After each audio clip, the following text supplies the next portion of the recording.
నిజామాబాద్ జిల్లాలో ఇసుక అక్రమ రవాణాను అడ్డుకునేందుకు సాలూరు వద్ద ఇంటర్స్టేట్ చెక్ పోస్ట్ ఏర్పాటు చేశారు. టీజీఎండీ ఆధ్వర్యంలో ఏర్పాటు చేసిన ఈ చెక్ పోస్ట్ ను కలెక్టర్ త్రిపాఠి, సంస్థ మేనేజింగ్ డైరెక్టర్ భవేష్ మిశ్రా ప్రారంభించారు. చెక్ పోస్ట్ లో వెయిటింగ్ మిషన్ ఏర్పాటు చేసి ఇసుక వాహనాలను క్షుణ్ణంగా తనిఖీ చేస్తారు. దీనివల్ల అక్రమ ఇసుక రవాణా, ఓవర్లోడింగ్ అడ్డు కాకుండా ప్రభుత్వానికి ఆదాయం పెరుగుతుంది. ఇక మంజీరా నదిలో సరిహద్దు సమస్యలు రాకుండా ఆధునిక సాంకేతిక పరిజ్ఞానంతో సరిహద్దులను గుర్తించారు.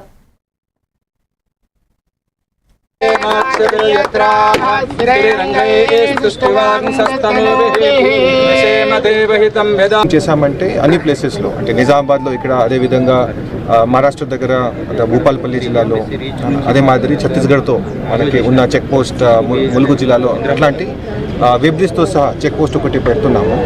సో దీంట్లో ఏముంది అంటే మహారాష్ట్రలో ఎవరైనా ఇసుక ఇక్కడికి తీసుకువచ్చి సరఫరా చేయాలనుకుంటే ఒక సిస్టమేటిక్ వేతో ఇప్పుడు జరుగుతుంది.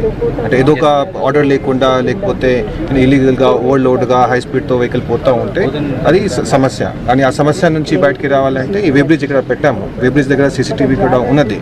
సో వీళ్ళు ఎవరైతే ఇప్పుడు శానికి వ్యవస్థ ఆన్లైన్ మొత్తం ఉన్నది. ఎవరికైనా ఒక 4 మెట్రిక్ టన్ కానీ ఒక 35 మెట్రిక్ టన్ శాండ్ కావాలంటే ఆన్లైన్ బుకింగ్ చేసుకోవాల్సిన వస్తుంది. దాంట్లో 430 రూపీస్ వరకు మేము తీసుకుంటాము. అంటే అది గవర్నమెంట్కి వచ్చే ఆదాయం.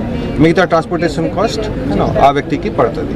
ఆ ఉద్దేశంతో ఇక్కడ ఈరోజు పెట్టడం జరిగింది. సో ఈ రోజు నుంచి మహారాష్ట్ర నుంచి ఇక్కడికి ఏ లారీ వచ్చినా అది ప్రాపర్గా వే బ్రిడ్జ్లో వే అయి వస్తుంది. అంటే